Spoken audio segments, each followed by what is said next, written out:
बिस्मिल्लाहिर्रहमानिर्रहीम। अस्सलाम वालेकुम नाज़रीन, आप यूट्यूब चैनल देख रहे हैं। मैं इमरान खान हूँ। ये जो खबर मैं आपको देने वाला हूँ ये बहुत इंपॉर्टेंट है। एक तो मैं आपको बता दूँ कि मैं ना घर पे हूँ ना ऑफिस में हूँ। मैं ट्रैवल कर रहा हूँ और किसी ऐसी जगह पे हूँ जहाँ थोड़ी सी ठंड भी ज़्यादा है और आउटडोर में हूँ। लेकिन तमाम तफसीलात मैंने इकट्ठी की। एक तो बहुत तहलका खेज़ खबर है और पहले तो मुझे यकीन नहीं आया, फिर मैंने सोर्सेज से कंफर्म किया तो पता चला कि पाकिस्तान में एक बड़ी एक्टिविटी हो रही है। और एक्टिविटी की है पाकिस्तान की इंटेलिजेंस एजेंसी आईएसआई ने। आईएसआई का एक दफ्तर है इस्लामाबाद में, हम सब जानते हैं, आपारा में। और उस दफ्तर में कुछ सहाफ़ियों को बुलाया गया। ये जिन सहाफ़ियों को बुलाया गया इनकी तादाद कोई थोड़ी नहीं है। मैं नाम किसी का नहीं लूँगा, मुझे 6 सहाफ़ियों के नाम का पता है, बल्कि 6 का नहीं, 3 नाम मुझे ऐसे पता है जिनको मैंने अभी रिकन्फर्म करना है, लेकिन 6 नाम मुझे मुकम्मल तौर पे पता है। तो 9 सहाफ़ियों को तो मैं ज़ाती तौर पे जानता हूँ, लेकिन जो डाटा मेरे पास है वो लगभग बताता है कि 20 के करीब सहाफ़ी हैं कम से कम, जिनको अभी तक बुला के फर्दन फर्दन या दो दो करके और उन्हें कुछ गाइडलाइन दी गई है। ये तमाम वो सहाफ़ी हैं जिनसे कुछ सरकार खुश नहीं है। ये वो सहाफ़ी हैं जिनसे पाकिस्तान की मिलिट्री एस्टेब्लिशमेंट अपनी मर्जी का बयानिया बनवाने में मुकम्मल तौर पे कामयाब नहीं हुई। अब और ये सीनियर लोग हैं सारे, ऐसे नहीं हैं, ये मकबूल लोग हैं, आप सारे इनको जानते हैं। तो इन लोगों को बुलवाया गया और आईएसआई ऑफिसर्स ने इनसे मुलाकातें की हैं और इनको कुछ को धमकाया गया, कुछ को प्यार से समझाया गया और कुछ को दीगर तरीके भी बहुत सारे होते हैं इनके पास। तो जैसे जैसे कोई काबू आया, कोशिश की गई कि इन सहाफ़ियों को कुछ चीज़ों पे कायल किया जाए या कम से कम वार्न किया जाए, और एक वार्निंग देकर ने छोड़ा गया तमाम सहाफ़ियों को। अब जो चीज़ें इनके सामने रखी गई वो मैं आपको बता देता हूँ। एक तो इन सहाफ़ियों से डिमांड किया गया कुछ चीज़ों के बारे में कि इन चीज़ों पे आप बात नहीं करेंगे, और दूसरा इन सहाफ़ियों से डिमांड किया गया कि आप इन चीज़ों पे बात करेंगे, और तीसरा इन सहाफ़ियों को यह भी बताया गया कि आपने फोकस किन चीज़ों पे रखना है और किन पर नहीं रखना। फिर आपको पता है किस तरीके से धमकाया जाता है। तो सबसे पहली जो चीज़ मुझे कंफर्म हुई वो दहशतगर्दी का मामला है। गुज़िश्ता एक हफ्ते में दहशतगर्दी के वाक़यात में दर्जनों अफराद पाकिस्तान में शहीद हो गए। लगातार दहशतगर्दी के वाक़यात बढ़ते जा रहे हैं और सबसे आसान तरीका यह है कि अफगानिस्तान पे डाल दो, इंडिया पे डाल दो और अपने आप को बेगुनाह कर लो।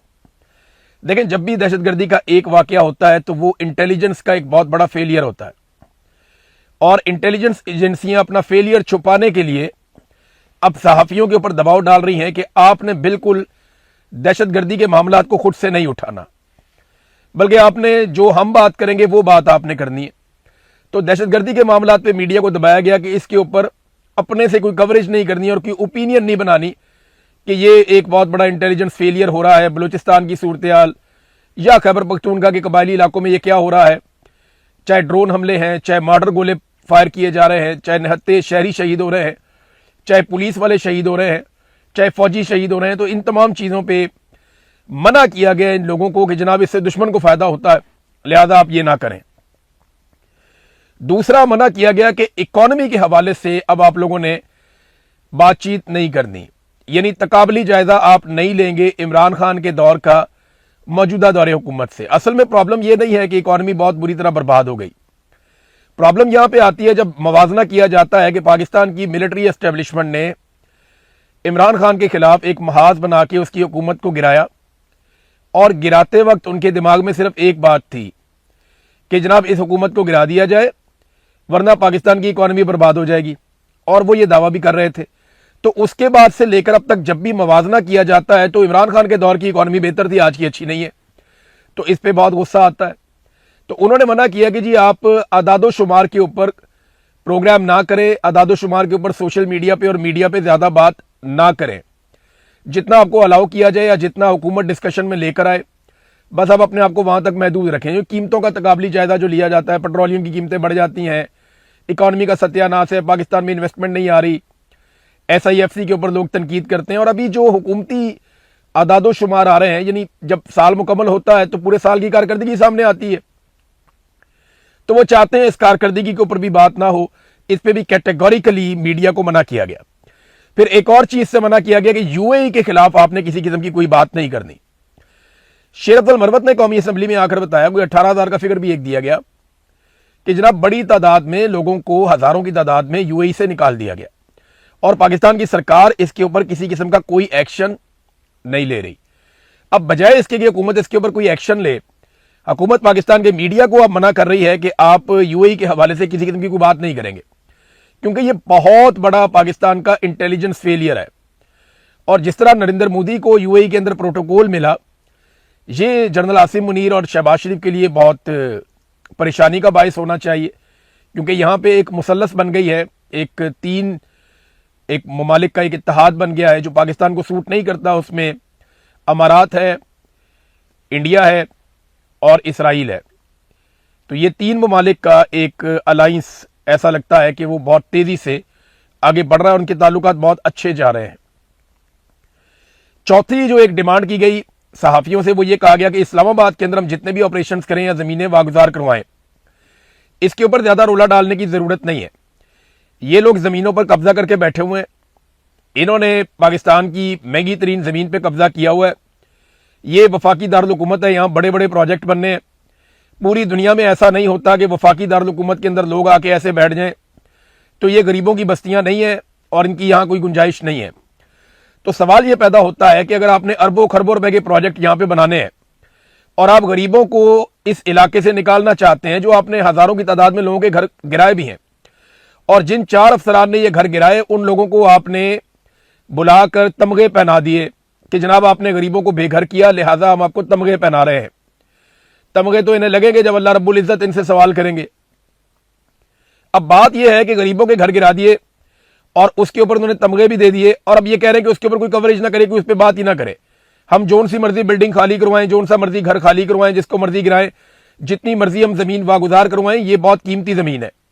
तो सवाल ये पैदा होता है कि अगर ये अरबों खरबों रुपए की जमीन है और आप बहुत बड़े प्रोजेक्ट बनाना चाहते हैं, तो थोड़े से पैसे, जो उसका 10% भी नहीं होगा, उन पैसों से आप इन्हीं लोगों के लिए मुतबादिल जमीन या रिहाइश गाहें आप फराहम कर सकते हैं। आप 2 साल का प्रोजेक्ट बनाते, बेशुमार फ्लैट्स आप बना के, सस्ते दामों बना के इन लोगों को कहीं और शिफ्ट करने का बंदोबस्त कर सकते थे। लेकिन लोगों को यहां पे बेघर किया गया है और अब मना किया जा रहा है मीडिया को, इस पर आपने ज्यादा बात नहीं करनी। फिर जो 28वीं तरमीम है उसके हवाले से कहा गया जी ऐसी कोई बात नहीं है, आप इस पर रोला ना डालें, आप इस पर शोर ना बचाएं। देखें, हम ये चाहते हैं कि नए सूबे बने, हम ये चाहते हैं कि जो इख्तियारात हैं वो वफाक के पास आए, इससे वफाक मजबूत होता है। तो वो बहुत सारे उनके अपने मिलिट्री एस्टेब्लिशमेंट का अपना तरीकाकार है सोचने का। वो जितने ज्यादा इख्तियारात इस्लामाबाद में इकट्ठे कर लेते हैं, उतना ज्यादा उनका कंट्रोल रहता है पाकिस्तान के ऊपर और सूबों के ऊपर। तो इस हवाले से भी उन्होंने इंस्ट्रक्शन दी। और हाँ, बैड गवर्नेंस के हवाले से उन्होंने कहा कि आप इतनी तनकीद ना करें। किन चीजों पे काम करना है वो एक अलग चीज है, वो मैं बता देता हूं आपको। फोकस रखें जी पाकिस्तान तहरीक इंसाफ की लड़ाई पे। देखिए, उनकी पार्टी के अपने अंदर लड़ाई पड़ी हुई है, वो बजाय अपोजिशन करने के वो हर वक्त जो है वो आपस में लड़ते रहते हैं। जनाब अलीमा खानम की लड़ाई हो रही है, कहते हैं जी बुशरा बीबी के साथ वो लड़ी, वो कहते हैं इस पे प्रोग्राम करो। आप ये कहो कि अलीमा खानम और बुशरा बीबी लड़ पड़े, आप ये कहो कि इमरान खान की बात पाकिस्तान तहरीक इंसाफ नहीं मान रही, आप ये कहो कि पाकिस्तान तहरीक इंसाफ में बहुत सारे गद्दार हैं, आप ये कहो कि उनके पास कोई हिकमत अमली नहीं है, आप ये कहो कि इमरान खान की पार्टी जो है वो तितर बितर हो गई है। यानी आप इस किस्म की बातें और इस तरह की चीजों को आप डिस्कस करें। फिर साथ में एक मिसाल ये भी दी गई सब लोगों को, ये मनशियात वाली औरत देखें कितना बड़ा मुआशरती मसला है, कितना बड़ा प्रॉब्लम है। देखें ना, वो मनशियात सरेआम बेच रही है, लोग गुंडे बने हुए हैं। ये चीजें जिन पे आप फोकस करें। अब मामला ये है कि इस खबर को फैलाने के लिए यहां तक कहा गया और मीडिया पे खबरें चलवाई गई कि इसने कोई 200 लोगों के नाम ले लिए, बड़े बड़े नाम आ गए। और भाई नाम आ गए तो लिस्ट जारी करो। ये कहानियां ना कौम को कराएं आप कि जनाब फलाने का नाम आ गया, फलाने का। ये करते पता क्या है, बीच में से निकलता कुछ भी नहीं है।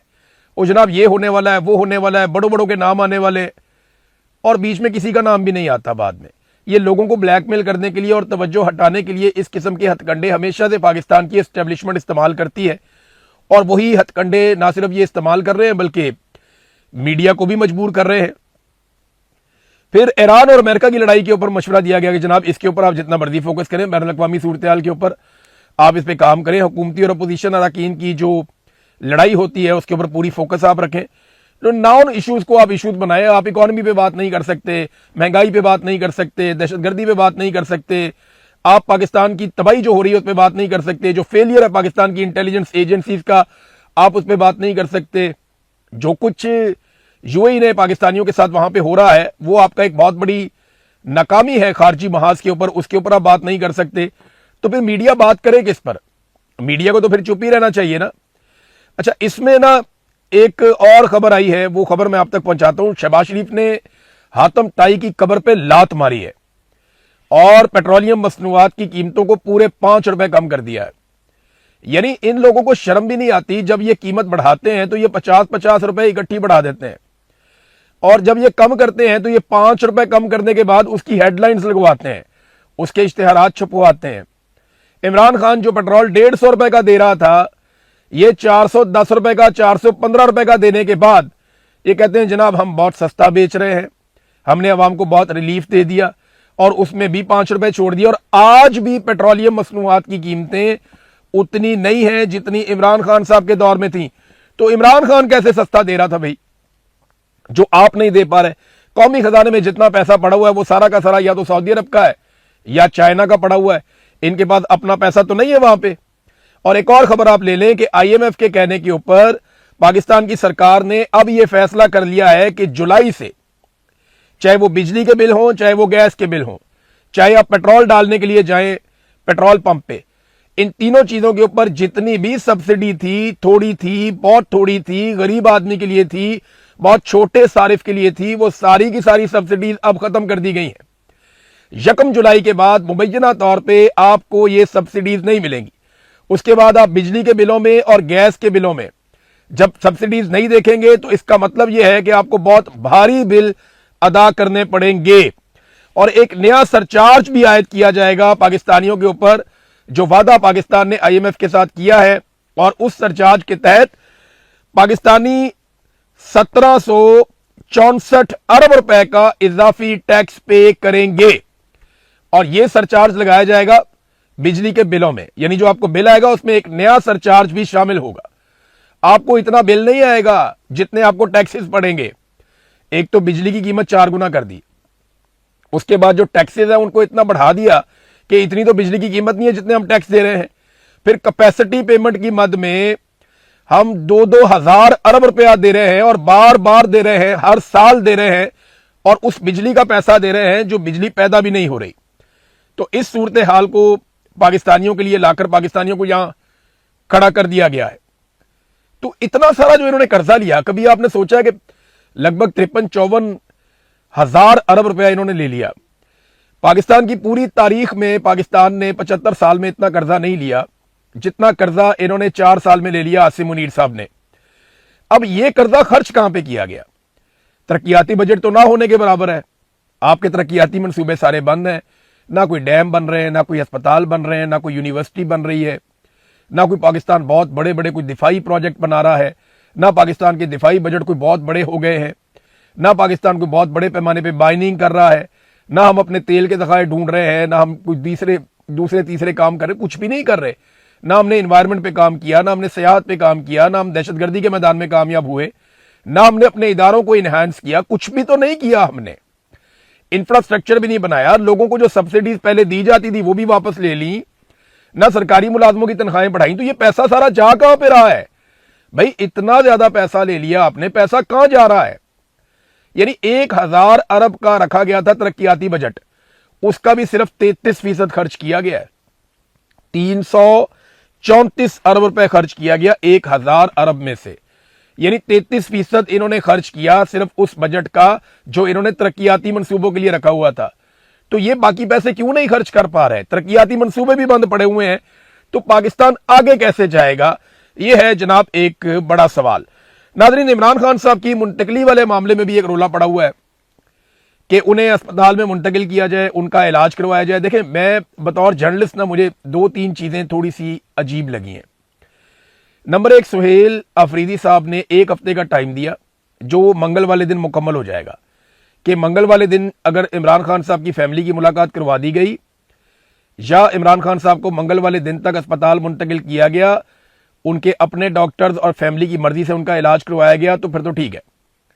लेकिन अगर ये नहीं किया जाता तो सुहेल अफरीदी साहब ज्यादा सख्त रद्द अमल देंगे। अब महमूद अचकज़ई साहब और अल्लामा राजा नासिर अब्बास साहब ने भी बड़ी सख्त तकारीर की हैं। महमूद अचकज़ई साहब ये कहते हैं कि जनाब अगर आपने फैमिली को मिलवाना है तो आप बताएं कब मिलवाएंगे, इमरान खान का इलाज करवाना है या नहीं करवाना ये भी बताएं, आपके पास 3 दिन है, 3 दिनों में आप हमें आगाह करें वरना फिर हम पार्लियामेंट नहीं चलने देंगे। अब दोनों ने अपनी अपनी जगह धमकी दी है और दोनों के 3 दिन और 7 दिन मुकम्मल हो रहे हैं मंगल को। तो मंगल को ऐसा क्या होने जा रहा है कि इन सबको लगता है कि अब दबाव डालना चाहिए? क्या कोई बैकडोर चैनल बात हो रही है जिसमें यह साबित हो रहा है कि मंगल को इमरान खान साहब की या तो मुलाकात करवा दी जाएगी या कोई उनको रिलीफ दिया जाएगा या इमरान खान साहब को कोई अस्पताल में मुंतकिल किया जाएगा? क्या ऐसी कोई गारंटी दी गई है? तो एक इंफॉर्मेशन मुझे 2 सोर्सेज से पता चली कि पाकिस्तान तहरीके इंसाफ को बाकायदा धमकाया गया है कि मंगल वाले दिन आप एहतजाजी कोई सिलसिला नहीं करेंगे, आप बड़े पैमाने पर लोगों को लेकर अडियाला की तरफ नहीं आएंगे। अगर आप आएंगे तो आप खुद जिम्मेदार होंगे क्योंकि दहशतगर्दी के वाकयात बढ़ रहे हैं, आपको इजाजत नहीं दी जाएगी। तो दहशतगर्दी के वाकयात को जवाब बना के पाकिस्तान की मिलिट्री एस्टेब्लिशमेंट ने बड़ा क्लियर पैगाम दिया पाकिस्तान तहरीके इंसाफ को। पाकिस्तान तहरीके इंसाफ ने इस पर क्या फैसला करना है ये एक आधे दिन में पता चल जाएगा, लेकिन धमकाया जरूर गया है और ये इंफॉर्मेशन डिफरेंट सोर्सेज बता रहे हैं। अब नाज़रीन, बिलावल को क्योंकि कल झटका लगा, उन्होंने एक थोड़ी बदतमीजी की थी उन्होंने शादिया मरी के साथ। जो शादिया मरी का मूवी उतरा हुआ था, लोगों ने काफी प्रोटेस्ट किया। उन्होंने कहा जी कि आपकी पार्टी में अगर एक खातून है वो आपके साथ काम कर रही है, अपना टाइम भी आपको दे रही है, आप उसे मखसूस नशिस्त भी हर दफा देते हैं, तो आप यूं तौहीन ना करें खातून की। तो उस पर बिलावल ने आज कोयटा के अंदर यानी तनकीद ने काम किया, लोगों ने जो एहतजाज किया उसने काम किया। बिलावल ने आज शादिया मरी को अपने साथ बिठा के कोयटा में उन्हें इज्जत दी और मीडिया को ये दिखाया कि जी मेरी साथी हैं, मैंने इनको अपने साथ बिठाया हुआ है। तो एक अच्छा पैगाम बिलावल ने दिया। तो उम्मीद है कि अपनी पार्टी की खवातीन की कम से कम ये पॉलिटिकल पार्टी के लोग जो है वो इज्जत करेंगे। हाँ, अगर कोई खातून आपके साथ बदतमीजी करती है, आपके पास गलत आर्गूमेंट करती है, आप उसको जवाब दे सकते हैं अपनी जबान से। लेकिन एक खातून वो आप ही की हेल्प कर रही है और आप जनाब सिर्फ आपकी सियासत में खलल पड़ता है या आप वो नहीं चाह रहे थे तो आप ऐसे बदतमीजी से रूड होकर उनके साथ बात करें, तो उस वक्त वो मुनासिब नहीं है। जब तक कि वो खातून आपसे रूड नहीं है तो फिर आपको भी जरूरत नहीं है उनसे रूड होने की। नादरीन, डोनाल्ड ट्रंप चीन का दौरा मुकम्मल करके वापस गए। अब बज़ाहिर ऐसा लगता है कि यह दौरा नाकाम हो गया। मैं उसका रीजन आपको देता हूं। दौरा नाकाम हो गया, इसके बहुत सारे रीजन हैं, लेकिन सबसे बड़ा रीजन यह है कि हर दौरे के बाद मुश्तरका तौर पर कुछ चीजें सामने आती हैं जिनमें बहुत बड़े दावे किए जाते हैं। ना अमेरिका की जानिब से कुछ ऐसा सामने आ रहा है, ना ही चाइना की जानिब से कुछ बहुत बड़ा सामने आ रहा है। कोई बड़ी डेवलपमेंट तो हुई नहीं। हाँ, दोनों ने ये कहा जी मैं अगर ये हो जाएगा तो मदद करूंगा, वो कहते जी ये हो जाएगा तो मैं अच्छा समझूंगा, ये बहुत अच्छे लोग हैं, वो कहते जी आप भी बहुत अच्छे बंदे हैं, आप हमारे मुल्क भी आइएगा जनाब, बिल्कुल आएंगे। तो बस ये एक आपस में इनके मुज़ाकरात हुए हैं, इसके अलावा कोई और डेवलपमेंट नहीं है। हाँ, एक चीज़ है जो बड़ी मायूब है और बहुत अजीब है जो डोनाल्ड ट्रंप के लोगों ने की, क्योंकि बहुत सारे लोग जो है वो एयरफोर्स 1 में बैठकर वापस गए अमेरिका।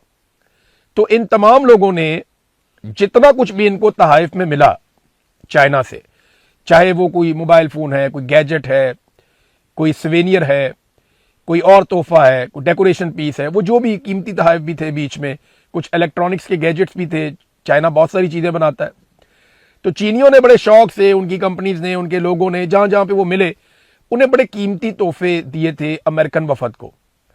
वो सारे कीमती तोहफे अमेरिकन ने एक डस्टबिन में डाल दिए, यानी जो कचरे का डब्बा था वो सारे तोहफे उस कचरे के डब्बे में डाले गए।